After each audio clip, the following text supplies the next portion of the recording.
Maung gimana, Bang? Pindad dalam hal ini tidak main-main yang dipakai Pak Prabowo. Sebelum ini kan Pindad udah banyak membuat mobil-mobil prototipe macam-macam. Selain untuk militer, kebutuhan militer sendiri, dari kendaraan rantis lah, sampai bikin kendaraan off-road, bahkan untuk pedesaan ya, medan berat ya. Dia pengen nunjukin bahwa saya aja percaya sama mobil ini.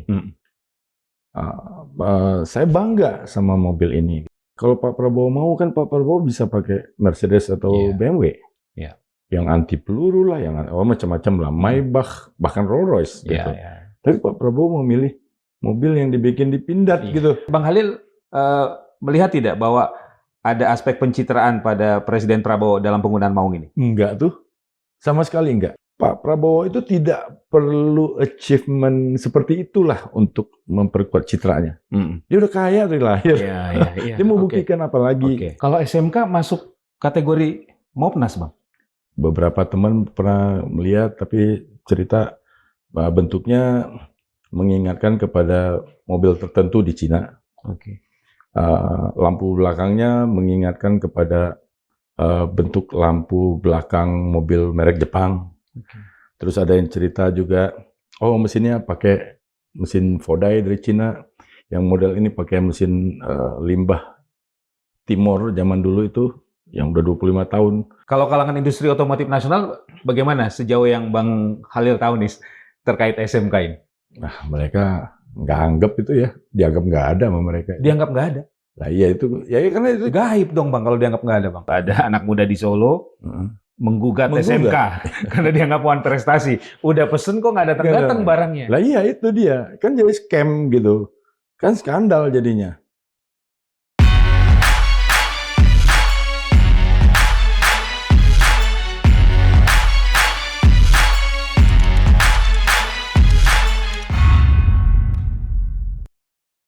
Assalamualaikum warahmatullahi wabarakatuh. Sobat Madilog, Presiden Prabowo Subianto memerintahkan kepada para menteri di Kabinet Merah Putih untuk menggunakan mobil Maung untuk aktivitas kegiatan mereka. Dan perintah dari Presiden tersebut disampaikan oleh Prabowo dalam sidang Kabinet Merah Putih yang digelar pada hari Senin 20 Oktober kemarin, bertepatan dengan setahun pemerintahan Prabowo Gibran. Dan bertepatan pula dengan setahunnya Presiden Prabowo Subianto menggunakan mobil Maung produksi Pindad sebagai mobil resmi kenegaraan.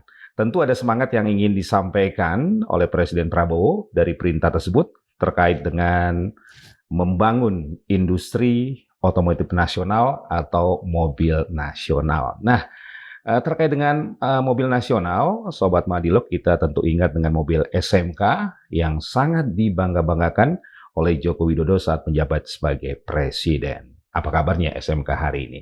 Kita akan berbincang mengenai hal tersebut bersama seorang narasumber ya. Ini sudah hadir pengamat otomotif yang kelasnya bukan nasional lagi tapi sudah internasional. Saya sapa Munawar Halil. Bang Halil, terima kasih sudah hadir. Sama-sama Mas. Terima kasih. Maung gimana Bang? Sebagai apa nih? Produk? Ya, sebagai produk dan sebagai simbol industri otomotif nasional. Ya, kalau udah dipakai hari-hari oleh presiden, harusnya produknya udah mumpuni ya. Karena presiden kan orang paling penting di republik ini, nggak akan mungkin pakai mobil yang nggak layak, mobil yang tidak handal, tidak reliable gitu. Sebagai apa namanya brand juga, saya kira ini jadi pintu masuk ya untuk ya paling tidak sekarang kita punya kebanggaan ya sebagai orang Indonesia ya. Walaupun mungkin Maung sendiri belum sepenuhnya dibuat oleh orang Indonesia, beberapa komponen kan masih impor. Tapi itu normal di industri otomotif gitu. Tapi apakah sudah masuk kriteria mobil nasional, Bang? Maung ini? Ini kalau ngomong mobil nasional itu definisinya itu beragam. Ada macam-macam. Nasional seperti apa? Apakah dibikin 100% oleh orang Indonesia dan bahan baku dari Indonesia, ataukah mungkin desainernya campur, ada orang asing, ada orang kita, tapi komponennya mayoritas dari dalam negeri, Nah ini kan kita belum tahu persis ini Maung, yang dalam hal ini Pindad, itu mau menuju kemana begitu. Oke. Nah, tapi sebagai catatan ya, beberapa, kalau di dunia ini mobil nasional pertama yang terkenal itu kan Proton Malaysia. Oke. Nah, Proton pun ketika memulai tahun 90-an itu enggak murni orang Malaysia kok. Dia beli blueprintnya Mitsubishi. Oke. Dia dibantu oleh Mitsubishi untuk memproduksi mobil nasionalnya sampai hampir seluruhnya. Karena hari ini kalau kita bikin mobil itu nggak bisa 100% dari kita gitu. Bahkan pabrikan China pun masih mengimpor beberapa komponen dari Eropa, dari Amerika. Oke. Microchipnya misalnya ya, walaupun mereka punya, tapi beberapa teknologi ya ini bisnis global. Oke. Gitu. Tinggal brandnya itu brand nasional atau enggak gitu. Oke. Kalau SMK masuk kategori Mopnas, Bang? Menurut saya enggak ya. Pertama SMK itu saya belum pernah ke pabriknya. Oke. Dan saya rasa belum ada juga media yang pernah ke pabriknya. Oke. Belum pernah ada juga wartawan yang masuk ke pabrik melihat bagaimana kondisi dalam pabrik. Apakah mobil itu dirakit di situ manual kah, otomatisasi pakai robot kah, dan sebagainya, kita belum tahu. Cuman itu kan udah berapa tahun, 13 tahun yang lalu, sampai hari ini kan kita nggak lihat mobilnya. Saya belum pernah ketemu di jalan, hanya lihat di foto. Beberapa teman pernah melihat, tapi cerita bentuknya mengingatkan kepada mobil tertentu di Cina. Oke. Lampu belakangnya mengingatkan kepada bentuk lampu belakang mobil merek Jepang. Oke. Terus ada yang cerita juga, oh mesinnya pakai mesin Fodai dari Cina, yang model ini pakai mesin limbah Timor zaman dulu itu, yang udah 25 tahun nggak terpakai kan sejak Krismon Timor berhenti. Oke. Terus ada yang bilang pakai teknologi Chang'an gitu. Tapi itu nggak pernah terbuka ya, maksudnya dibuka kepada media, kepada publik, apa sih bentuk dari yang membangun mobil itu. Oke. Dan di jalan juga kita nggak pernah, hampir tidak pernah lihat. Kecuali dulu Pak Jokowi kan dari Solo ya katanya. Waktu wali kota 2012. Iya kan ke Jakarta katanya pakai mobil itu. Ya. Nah, mungkin hanya itu, tapi selebihnya kita nggak pernah lihat. Oke. Setidaknya saya belum pernah lihat. Tapi sebagai embrio mobil nasional itu memang alurnya memang jalannya sudah benar atau bagaimana SMK ini, Bang? Enggak, saya pikir ya terlalu naif ya kalau kita menganggap bahwa kalau udah bisa, istilah saya, merakit mobil itu terus kita punya industrinya, itu berbeda. Industri otomotif itu kompleks dan mahal. Bukan cuma sekedar tukang jahit ya. Oke. Nah, baru kita bisa bilang mobil nasional yang kita produksi kalau kita dari awal terlibat dalam desain misalnya. Oke. Jadi dalam desainnya, dalam pengembangannya, development, sampai uji coba. Itu penting gitu. Jadi setiap mobil yang mau dipasarkan kan harus diuji. Oke. Uji tabrak, uji macam-macam ya, uji kelayakannya, safety-nya bagaimana, efisiensi bahan bakarnya. Nah kita nggak pernah tahu itu soal itu di SMK. Tidak ada beritanya soal itu. Bahkan kita pernah baca bahwa ketika dipakai oleh Pak Jokowi sebagai wali kota Solo, kemudian akhirnya tidak dilanjutkan karena belum ada uji kelaikan dan keselamatan. Betul. Karena semua mobil yang beredar di jalan raya yang dijual kepada umum itu wajib melewati proses segala macam pengujian itu. Mulai dari pabrik udah diuji, di sini pun pemerintah mewajibkan diuji juga oleh lembaga pemerintah. Makanya kita ada balai uji kan. Nah itu SMK kan tidak pernah masuk ke situ. Nah kalau kembali ke Maung tadi, saya rasa mereka yang Pindad dalam hal ini tidak main-main. Yang dipakai Pak Prabowo Oke. Kan akan sangat memalukan kalau terjadi sesuatu di jalan. Belum misalnya. menyangkut keselamatan. Betul, keselamatannya, terus tiba-tiba mogok, kan Ya. ini kan martabat bangsa ini dipertaruhkan gitu. Ya. Nah, makanya kalau membandingkan dua ini, Maung saya kira jauh lebih kredibel ya, jauh lebih visible untuk dikembangkan menjadi embrio untuk menumbuhkan satu industri otomotif nasional. Oke, gitu. baik.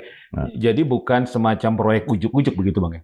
Enggak sih, kalau Pindad itu apalagi sebelum ini kan Pindad udah banyak membuat mobil-mobil prototipe macam-macam.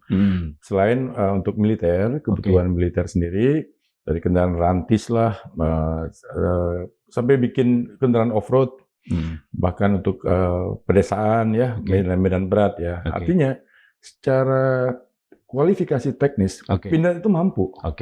Baik. Secara teknikal ya, mampu gitu. Kalau proyek SMK ini memang Pak Jokowi serius untuk membangun industri otomotif nasional atau ada kepentingan lain?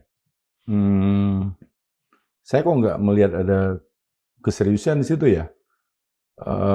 Buktinya 10 tahun berkuasa, beliau tidak mewujudkan SMK itu benar-benar jadi mobil nasional yang dijual, yang layak lah ya. Jadi kalau ditanya ke saya ya, saya bilang itu alat aja sih, tools, sekedar tools ya. Alat untuk kepentingan apa Bang? Ya bisa jadi pencitraan, untuk menunjukin bahwa dia sophisticated, dia peduli industri. Tapi kalau orang yang percaya naif aja begitu, karena industri otomotif itu sangat kompleks. Nggak bisa cuma bikin bangunan di pinggir sawah begitu, terus tiba-tiba keluar mobil dari situ. Nggak bisa. Bang, kalau kalangan otomotif, bagaimana mereka melihat proyek SMK ini? Ya, awal-awal dulu tuh saya kan karena sering test drive ke luar negeri, ketemu wartawan-wartawan internasional ya. Pada nanya, how was your national car, bla bla bla. Jadi bahan tertawaan sih sebetulnya. Jadi bahan tertawaan? Iya. Kenapa Bang? Karena nobody takes that seriously, nggak ada.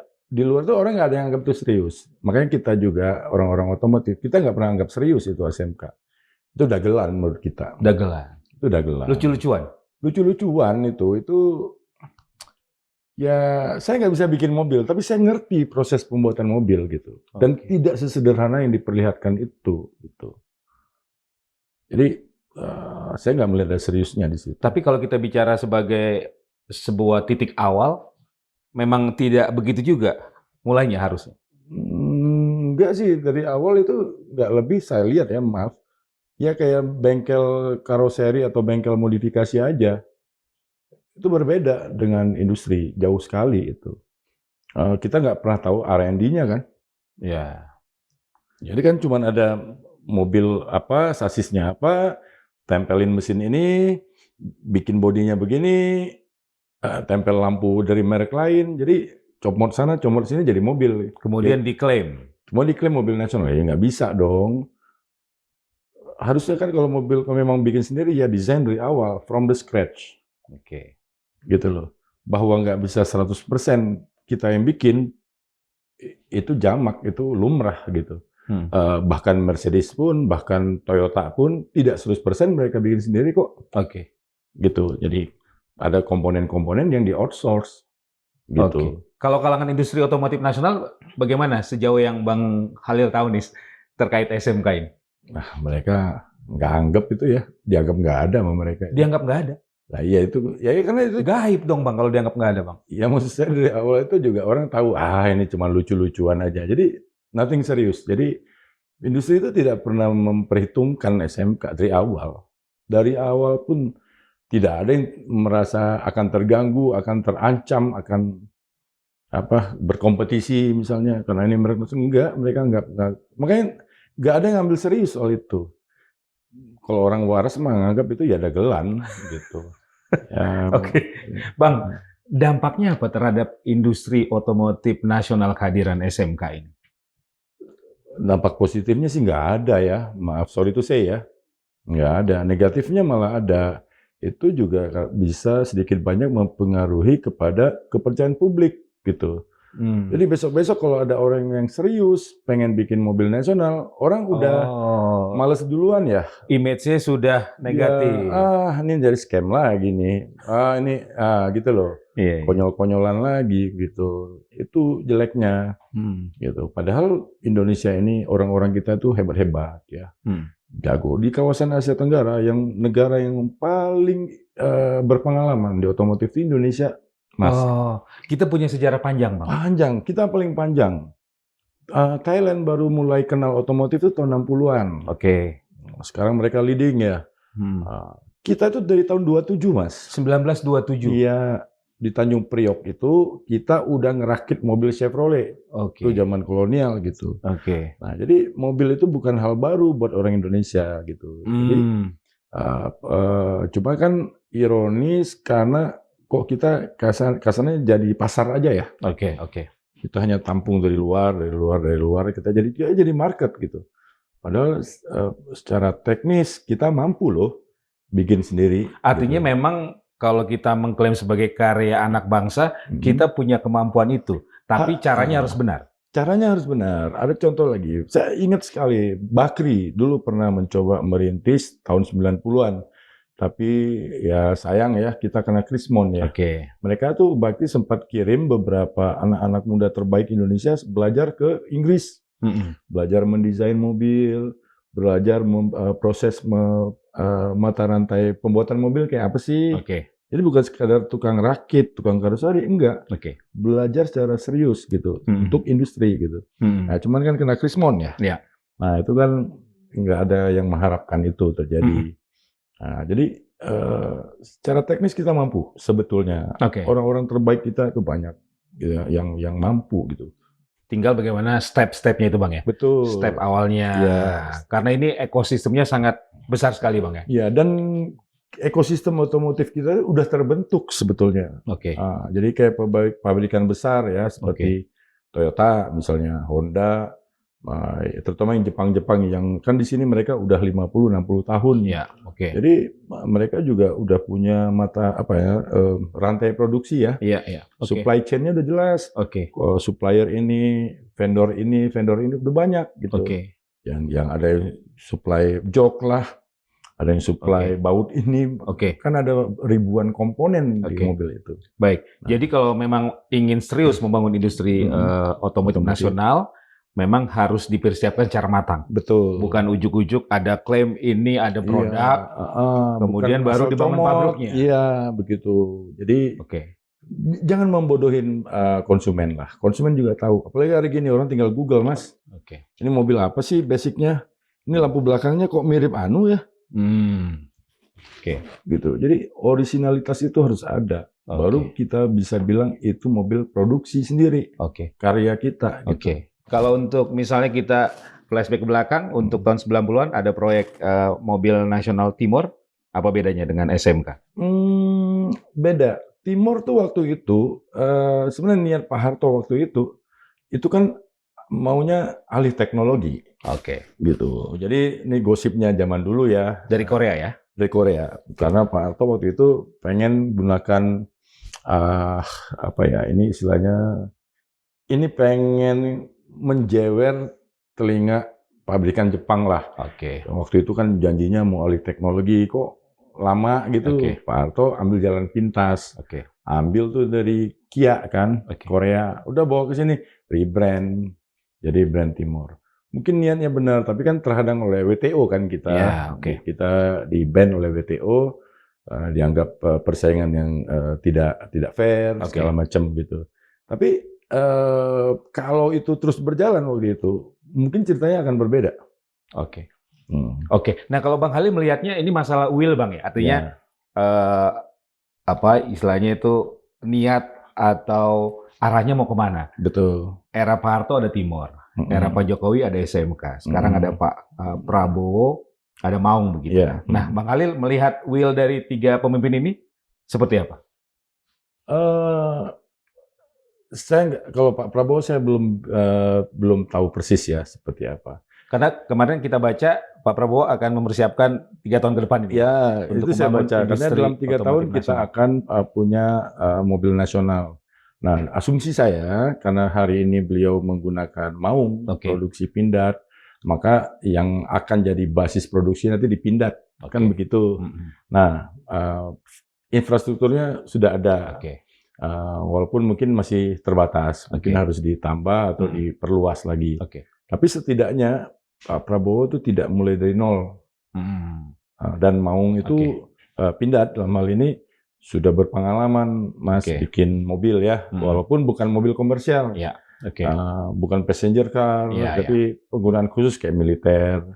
Tapi mobil ya mobil lah, tinggal fungsinya aja kan. Pak Jokowi dengan SMK-nya? Enggak sih, saya nggak ada arah ke sana. Itu kalau saya cuma lihat di video, di foto, saya belum pernah ke Boyolali itu. Tapi beberapa rekan yang ke sana lihat cuma ya kayak gudang gabah begitu aja dari luarnya kan. Kita nggak pernah tahu di dalam seperti apa dan tidak pernah menghasilkan apa-apa. Dan dari awal itu kan itu cuma buat praktek anak SMK.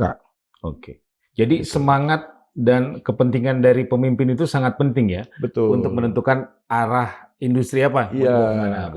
Nah kan saran saya kepada Pak Prabowo sekarang ini. Jangan ulangi kasus seperti SMK itu, buang-buang duit, bikin apa ya, bikin ribut rakyat nggak perlu gitu. Ya udah Pak, kalau memang serius jadiin Pak.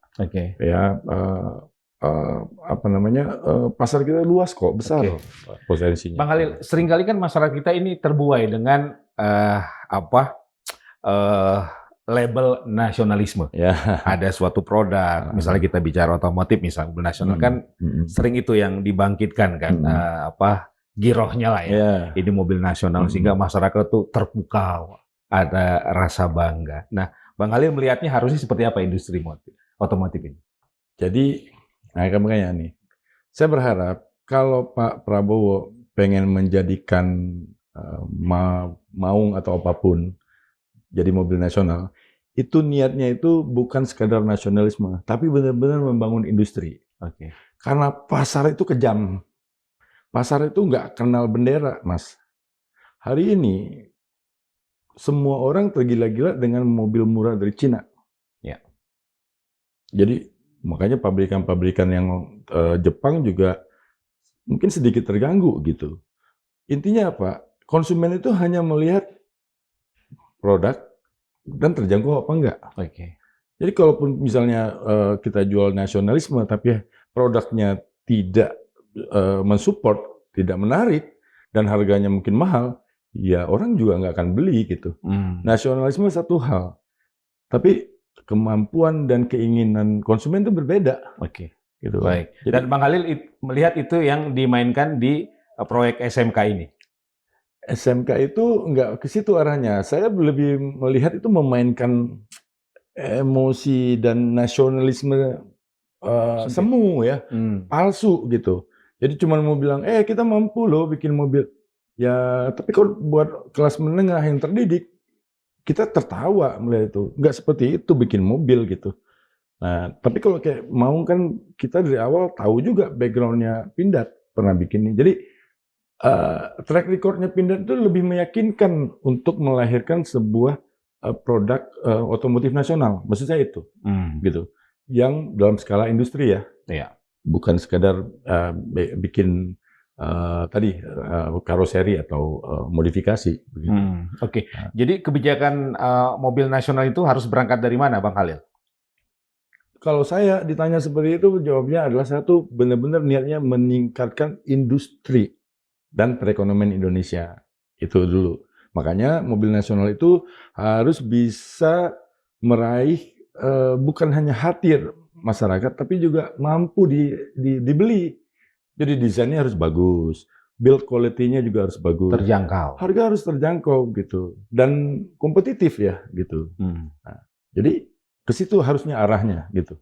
Jadi bukan sekadar jadi alat untuk membakar patriotisme, nasionalisme, karena itu nggak pernah bekerja dengan baik.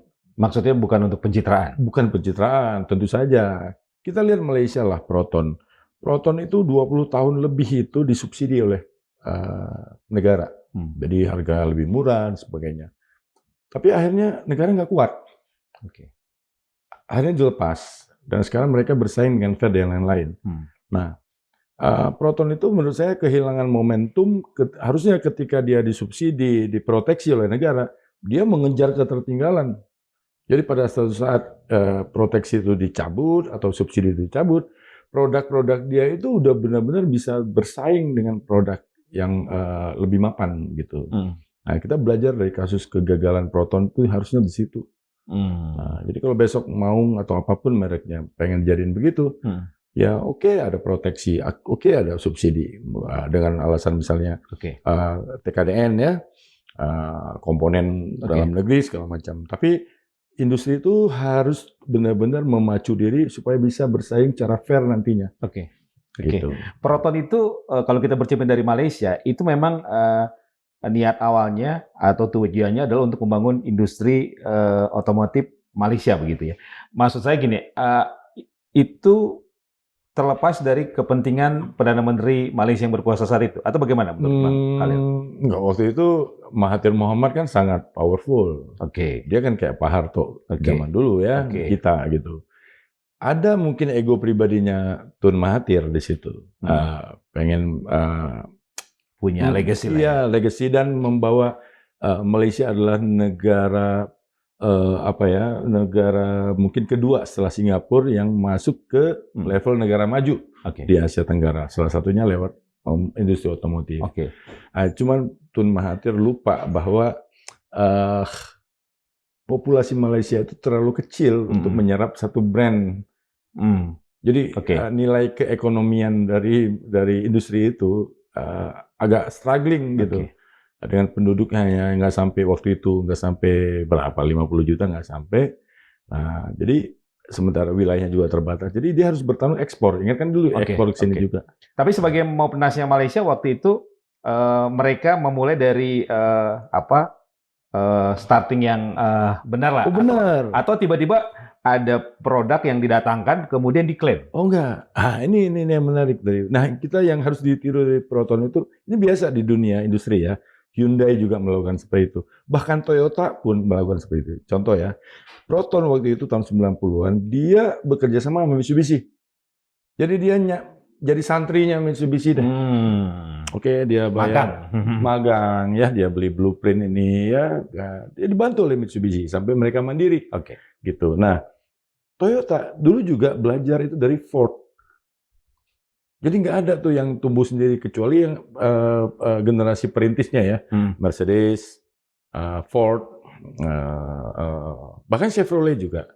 Itu. Nah kalau yang udah baru-baru kayak Hyundai gitu, itu juga mereka magang ke brand lain. Gitu. Itu tidak dilakukan SMK? Nggak ada. Kita ujuk-ujuk kalau udah ada mobil ini, mobil itu. Kita nggak pernah, makanya beda model, beda mesin kan dia. Ada yang model tertentu katanya pakai mobil Timor, model yang ini pakai mobil Fordai dari Cina.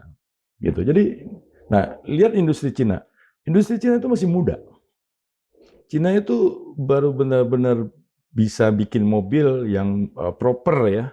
Itu sejak Deng Xiaoping membuka gerbang investasi asing masuk.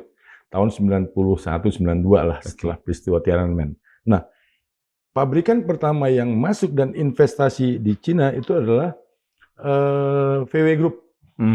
Makanya sampai hari ini VW Group itu paling besar masih di Cina.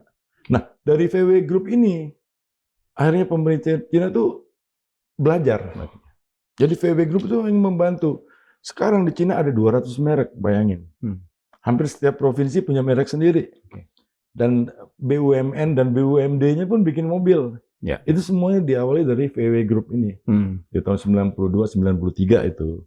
Nah, jadi ada proses apa istilahnya itu, magang, sampai benar-benar nih, kan kalau magang kan kayak di satu kantor banyak anak magang ya.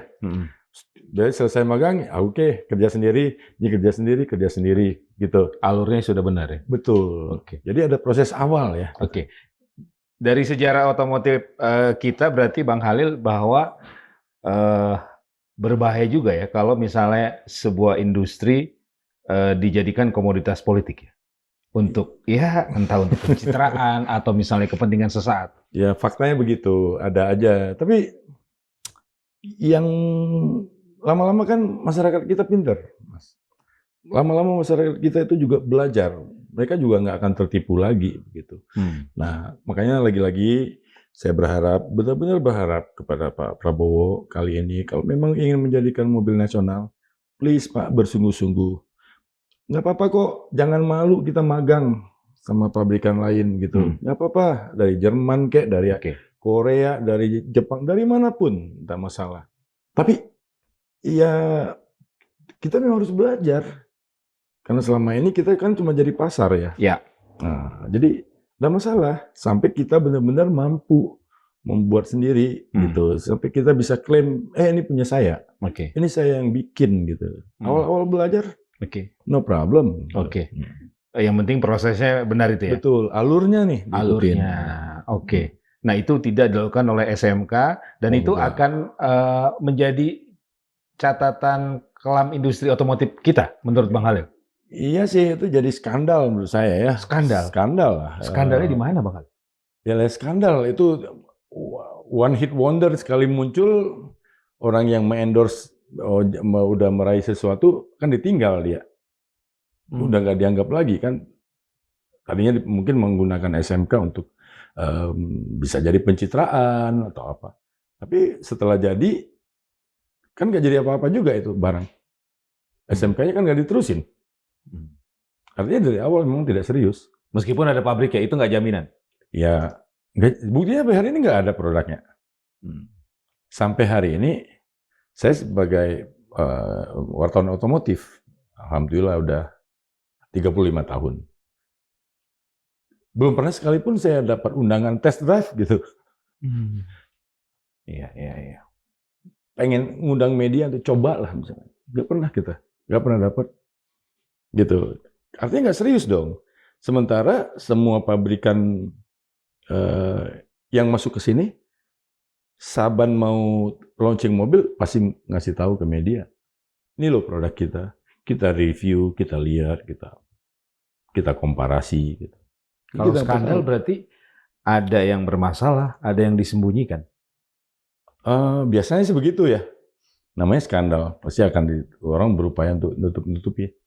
Kalau buat saya jelas itu dari awal memang tidak diniatkan untuk serius. Ya buktinya hari ini kita tidak lihat apa-apa di situ. Belajar dari SMK, apa yang harus kita lakukan ke depan? Selain tadi yang sudah disampaikan ya.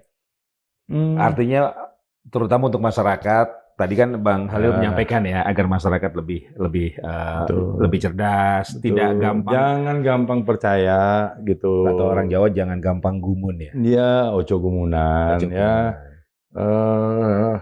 Lihat fakta di lapangan lah seperti ini ya. Apa ada apa enggak gitu. Terus juga jangan gampang kagum berlebihan. Coba apalagi sekarang kan medsos di mana setiap informasi itu ada di ujung jari ya. Cek, terus cek benar apa enggak. Kayak Maung kita bisa cek kok. Oh ada memang pabriknya. Oh memang ada teknologinya yang bikinnya dan sebagainya gitu. Orang berspekulasi, oh Maung itu karena pakai mesin Sangyong Korea. So what? Tapi dia open, dia benar-benar declare ya misalnya. Terbuka. Iya, nggak ada yang disembunyikan gitu. Semua orang juga belajar dari orang lain kan. Hari ini mungkin ngambil teknologi, selama-lama kan kita kembangkan sendiri. SMK kita tidak punya info atau datanya? Nggak ada, kita nyari-nyari sendiri. Data teknologi, teknis desain dan sebagainya. Akhirnya kita foto lihat, kita cari di Google. Oh ini kok kayaknya mirip mobil ini di Cina. Gitu. Jadi nggak pernah jadi diskursus publik ya. Kita kan berhak tahu ya. Apalagi kalau itu dijual kepada umum. Dan itu hak konsumen dong. Iya dong. Untuk tahu ya. Iya dong. Sebelum kita beli mobil kan kita mau tahu dong. Pabriknya nih ada nggak? Di mana? Apa jangan-jangan ini cuma mobil A diganti merek, diganti logo ya? Kan tapi kita itu harus tahu. Ada yang sudah menggunakan kan, sejumlah instansi misalnya.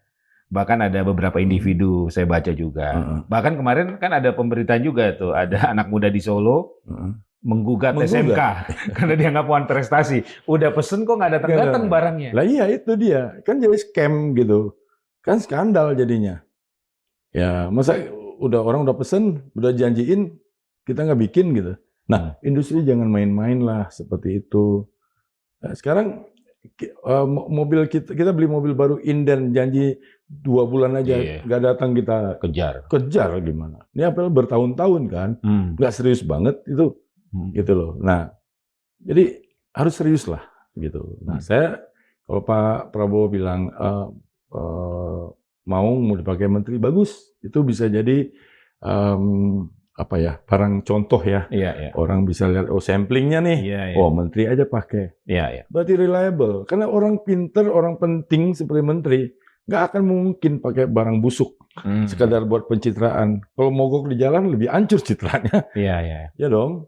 Jadi harusnya kalau udah dipakai presiden, lebih serius produknya.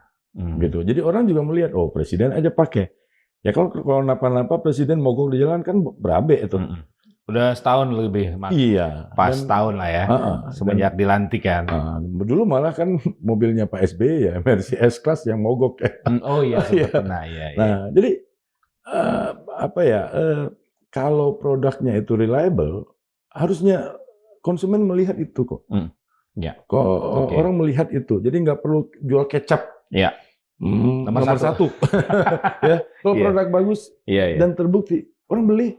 Gitu. Dan desainnya harus bagus, keren gitu.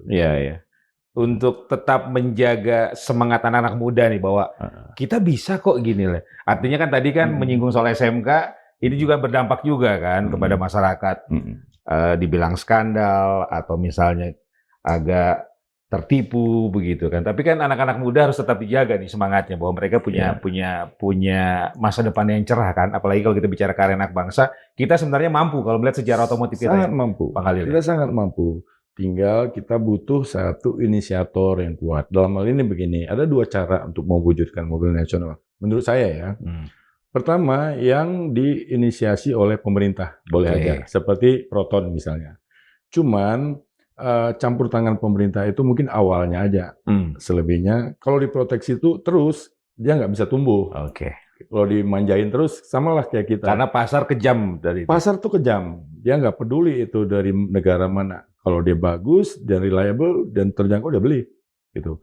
Awal-awal pemerintah boleh dorong, dukung. Tapi lebih ideal lagi adalah pemerintah mendorong dengan konsorsium misalnya swasta. Terbentuk ya, bentuk konsorsium rame-rame. Karena industri otomotif itu bukan hanya padat karya, juga padat modal.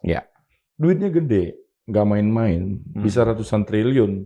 Kita ngomong dalam jangka panjang ya, dan menengah ya, menengah. Gitu. Hyundai contohnya, 2020 bikin pabrik di sini aja, baru pabriknya aja, itu udah 20 sekian triliun. Itu belum R&D, belum marketing, dan lain-lain ya. Nah, gede dong itu segitu. Nah, dan semuanya udah otomasi. Hari ini pabrik mobil udah otomasi. Udah nggak ada lagi yang robot semua yang kerja. Robot semua. Paling tidak 80%, 70-80% itu bahkan lebih itu robot. Karena untuk mengejar produktivitas kan. Nah, dan nggak ada yang bisa mengalahkan tingkat presisi robot. Robot itu udah pasti presisi gitu. Ketimbang manual ya. Bahkan dulu Ferrari yang dulu pakai manual aja. Sekarang 87 ya, Ferrari 60-70% udah robot. Sisanya manual tangan ya. Nah, Rolls-Royce mungkin bahkan tinggal 30-40% juga. Paling interior gitu. Nah, otomasi itu yang mahal gitu. Ya, kalau bikin mobil cuma bisa produksi 100 biji sehari, ngapain gitu? Buang-buang waktu, ya. Jadi pabrik SMK di Boyolali itu sangat jauh dari yang Bang Khalil sampaikan tadi. Kalau kita bicara, nggak bisa bilang pabrik, itu mah bengkel menurut saya. Beda. Kalau pabrik itu ya otomasi ya.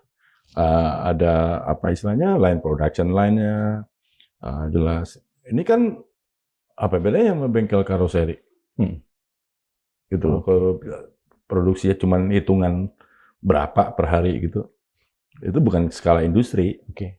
Baik. Jadi sebenarnya industri otomotif nasional itu bisa menjadi bendera kita juga ya di mata internasional ya.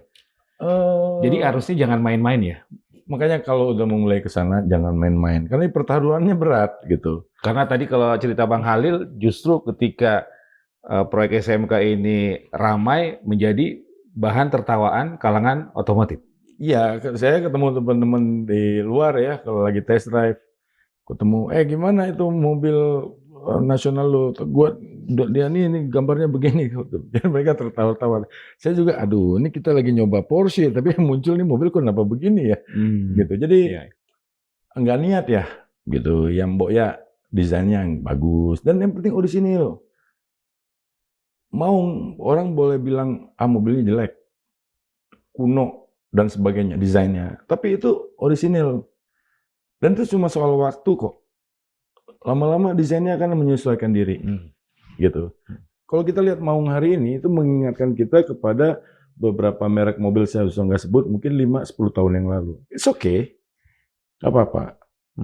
Cina juga seperti itu kok. Sampai tahun 2010, 2000, bahkan 2015, mobil Cina itu ampun deh, itu ketinggalan zaman gitu. Tapi hari ini mereka melompat ke depan. Gitu. Nah, makanya kita juga harus berani investasi di manpower.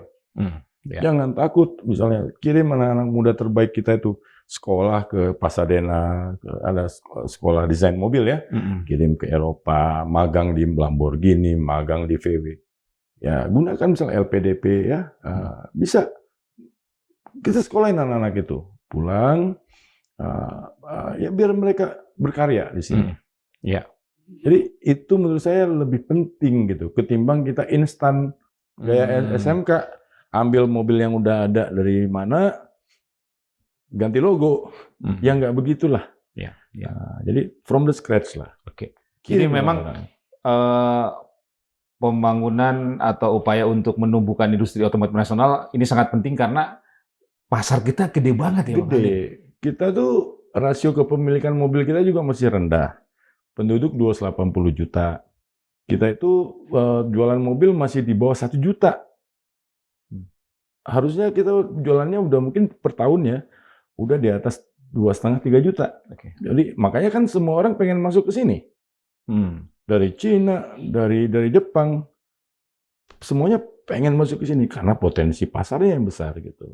Nah, masa sih kita biarin orang asing ke sini menikmati buah pembangunan? Ya, masa kita nggak bisa jadi tuan rumah di negara kita sendiri? Jadi langkah Pak Prabowo sudah tepat, menggunakan Maung sebagai mobil kepresidenan, itu simbol juga ya, simbol kebanggaan, simbol kehormatan, terlepas memang masih dalam proses ya, untuk menuju ke depan, tapi itu sudah membuktikan bahwa Presiden Republik Indonesia sudah menggunakan mobil yang diproduksi di sini. Ya, dan saya melihat Pak Prabowo itu apa ya? Dia pengen nunjukin bahwa saya aja percaya sama mobil ini. Saya bangga sama mobil ini gitu. Nah, itu menjadi signal yang baik ya, yang untuk kepada rakyat ya. Bahwa pemimpin aja percaya. Kalau Pak Prabowo mau kan Pak Prabowo bisa pakai Mercedes atau BMW. Yang anti peluru lah, yang macam-macam lah, Maybach, bahkan Rolls Royce gitu. Tapi Pak Prabowo memilih mobil yang dibikin di Pindad gitu. Bahkan saat pelantikan setahun lalu ada sorotan juga ya dari beberapa pecinta otomotif di mancanegara ya, Pak Halil ya, melihat mobil RI1 Indonesia ini, wah unik kan gitu. Nah, lihat Cina, dia dari dulu tuh pakai buatan sendiri. Orang mau bilang jelek lah apa bodoh amat. Sekarang dia punya Hongqi itu merek yang ngelawannya langsung Rolls Royce. Tidak ada mobil yang di dunia ini yang lebih mewah dari Rolls Royce. Not even Bentley. Rolls Royce itu bukan mobil. Itu udah seperti apa ya kita bilangnya, karpet terbang ya, perbandani terbang ya gitu. Tapi Cina, dia challenge. Whatever you do, I'll do it better. Hongqi paling laku sekarang. Kenapa? Karena presidennya pakai itu. Dan mereka benar-benar mencoba mengalahkan Rolls Royce. Dan setelah setahun dipakai Pak Prabowo, baru Pak Prabowo merintahkan kepada para menterinya, lu pakai dah. Gitu. Artinya gue udah buktiin nih. Betul. Nah kan hebat juga Pak Prabowo beliau bersedia menjadi kelinci percobaan ya. Ya kan kalau kenapa di jalan kan. Artinya ketika mengeluarkan perintah, Yang diperintah juga, oh Betul, iya. jadi bukan cuman omong doang ya, nih gue udah rasain nih gitu, Ya, udah cobain gitu. pakainya setahun lagi, bukan sebentar. Betul, dan setiap hari kan. Ya, Nah, jadi oke. itu harusnya bisa jadi modal awal yang kuat. Ya, Ya, oke. besar. Tinggal nih bagaimana pemerintah lagi-lagi yang penting juga jangan menjadi jebakan utang baru gitu. Oke. Nah, Dan itu. Bang Halil melihat tidak bahwa ada aspek pencitraan pada Presiden Prabowo dalam penggunaan maung ini? Enggak tuh, sama sekali enggak. Justru itu Pak Prabowo itu dulu kan kemana-mana naik Alphard-nya, ingat nggak? Iya, yang putih itu. Iya, iya. Tapi buat saya Pak Prabowo itu udah nggak perlu citra ya. Dia mau citrakan apa lagi? Citra dia itu kan pemimpin yang ikhlas. Citra selama ini ada Gus Dur ngomongin nggak? Ya. Ya, jadi publik tuh tahu itu gitu. Pak Prabowo itu tidak perlu achievement seperti itulah untuk memperkuat citranya. Dia udah kaya dari lahir. Ya. Dia mau buktikan apa lagi secara materi ya. Artinya ketika menggunakan maung yang limosin ini produksi Pindad, Pak Prabowo tidak terlihat lebay ya? Tidak, justru dia pengen nonjolin bahwa kita nih bangsa yang besar, kita nih punya potensi besar. Ayo sama-sama gitu. Buktikan. Ini saya coba dulu ya, gitu. Nah, saya nggak melihat kalau dia mau mencitrakan mungkin bukan seperti itu. Oke. Jadi memang maungnya ini yang mau dikerek ya? Betul. Sebenarnya kalau lebih ke kemampuan Indonesia dalam berkompetisi di high tech industry. Oke. Itu yang saya lihat. Oke. Pak Prabowo itu dia punya mimpi apa namanya? Kayak dulu kan kita IPTN ya. Ya, Pak Habibie. Pak Habibie gitu. Dia pengen nunjukin bahwa kita bukan bangsa yang bodoh. Kita bukan bangsa yang kecil, kita bangsa besar gitu. Kita bisa kok gitu, asal kita mau. Nah, itu yang saya lihat spirit dari Pak Prabowo. Bukan Jadi, mau pamer ya. Iya, jadi nilai kebanggaan, penghormatan disematkan Pak Prabowo pada maung limosin ini ya. Betul. Nah, itu yang terjadi. Simbolik menurut saya ya, bahwa ini simbolik beliau untuk bilang bahwa ini karya anak bangsa. Bahwa oh ya mesin mungkin dari sana, dari sini. Tapi itu from the scratch loh, desainnya udah bikin gitu. Nah, itu yang saya lihat gitu. Jadi intinya bahwa lagi-lagi industri otomotif nasional benar-benar harus dibangun dengan semangat dan kebijakan yang tepat ya. Betul. Jadi bukan untuk main-main, bukan ujuk-ujuk, bukan untuk pencitraan ya. Jangan buat pencitraan. Kasihan ya apalagi kalau misalnya pakai APBN. Ya mending uangnya kan bisa buat yang lain lah, MBG kek, bangun sekolah kek, irigasi dan sebagainya gitu. Jadi kalau memang niat membangun mobil nasional harus diniatkan benar-benar ini harus menjadi industri yang menjadi pionir ya. Dan nggak malu-maluin. Nggak malu-maluin dan diterima oleh publik dan profitable. Itu yang penting gitu. Dan rakyat makainya juga bangga begitu. Iya dong. Nah makanya. Karena memang brand mobil itu identik dengan negara ya. Iya, unfortunately yes. Karena bagaimanapun ya. Asal merek itu penting gitu. Mercy Jerman. Ya gitu. Orang bilang sekarang Prancis. Jadi tergantung preferensi ya gitu. Nah sekarang untuk mobil listrik misalnya terkenalnya kan China. Karena apa? Mereka paling advance sekarang ini gitu. Tapi itu kembali ke konsumen, seleranya mau milih bensin atau listrik. Gitu loh. Kalau listrik ya udah, memang Cina lah. Sekarang gitu. Nah, tinggal nanti mobil nasional kita ini mau kemana? Apakah kita mau pakai teknologi konvensional, ICE, internal combustion engine, atau listrik? Atau dua-duanya? Nah, itu juga yang paling penting adalah yang di-skip oleh SMK. Apa coba? Apa? Survei pasar dong. Nggak ujuk-ujuk. Ini sebagai contoh ya. Udah Bang dibikin surveinya Bang? Udah. Survei pemilu. Itu beda. bukan survei konsumen ya. Baik. Jadi intinya kita punya harapan suatu saat misalnya ketika orang Indonesia keliling dunia ditanya dari mana Indonesia? Maung. Betul. Maung yang keluar. Saya kasih contoh ya, Skoda ya. Skoda itu buatan Ceko ya dulu ya, kalau saya nggak salah ya, Ceko ya. Sekarang jadi masuk ke VW Group jadi brand Eropa gitu. Eh, Banyak di Eropa Timur tuh zaman pas pecahan Uni Soviet tuh punya macam-macam itu. Tapi kemudian dia berkembang, jadi modern gitu. Nah harusnya Vietnam aja bisa, masa kita enggak? VinFast. Ya, VinFast itu masih muda juga. Baru tahun 2017 dia bikin mobil. Tapi sekarang dia berani masuk ke Amerika. Dia masuk ke Eropa. Ekspansi. Ekspansi begitu. Dan memang ke depan kalau kita punya mobil nasional jangan hanya mengandalkan pasar dalam negeri. Oke. Kita juga harus bisa compete di luar negeri. Ya. Gitu. Oke. Terima kasih Bang Halil. Sama-sama Mas Margi.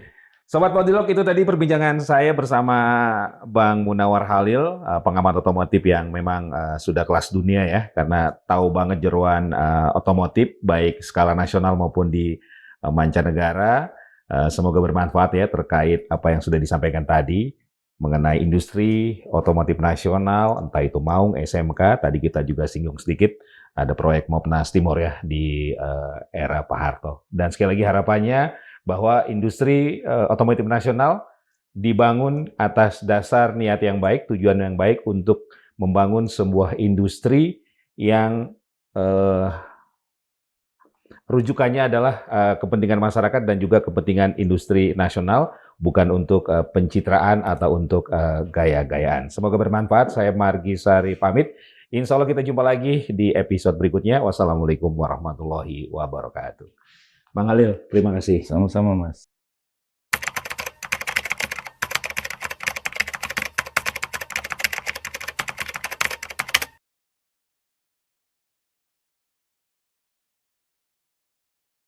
Thank you.